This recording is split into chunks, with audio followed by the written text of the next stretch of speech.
Peyton, I'm looking at your piece, Pathos is Potent. Why is pathos important? Um, and so what you're doing with this is kind of advocating for the teaching and use of pathos to draw on emotions in student writing, and provide ultimately kind of a developing definition of what it is and how it works, from kind of a dictionary definition early on to application of how it's used in advertisements, and that sort of thing, and then into kind of the teaching of writing. And so those things make sense. You talked about your revisions in terms of creating kind of a student newspaper article. So some thoughts on conventions with that.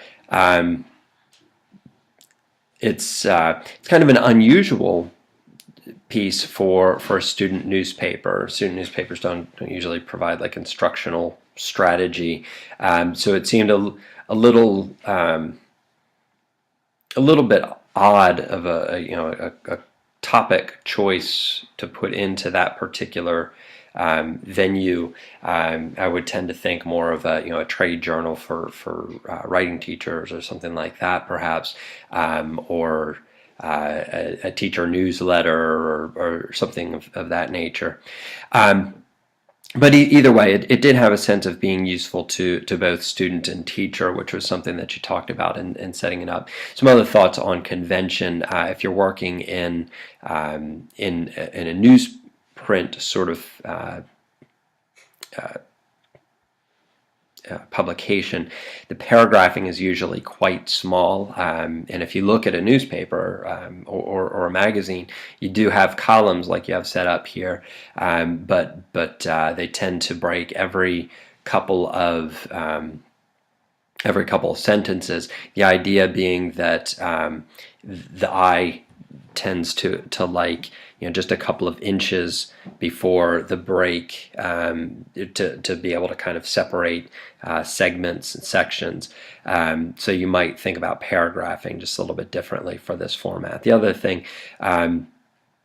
that you might do, I know the limitations that you're maybe working with structurally to be able to format it, and I guess that's fine.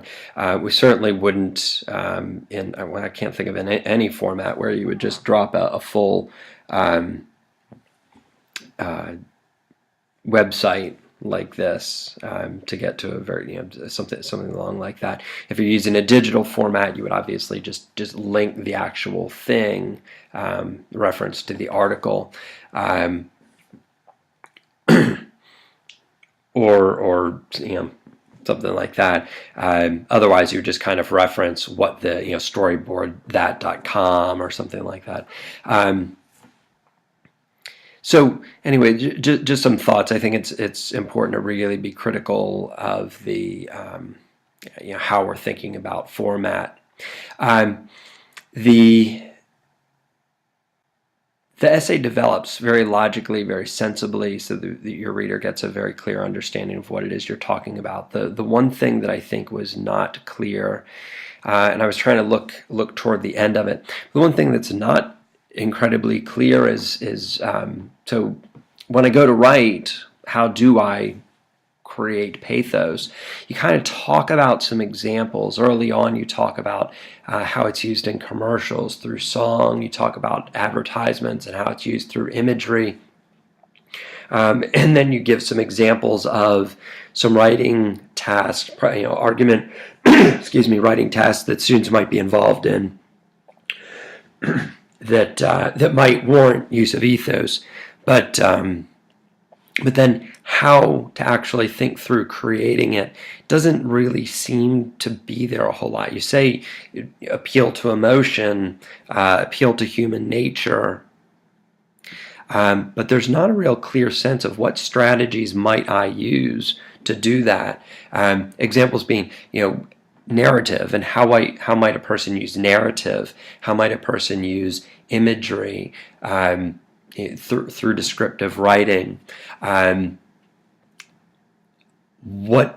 how do we think how would we think about audience and tapping into their values, symbols that are important to them, figures that connect to them.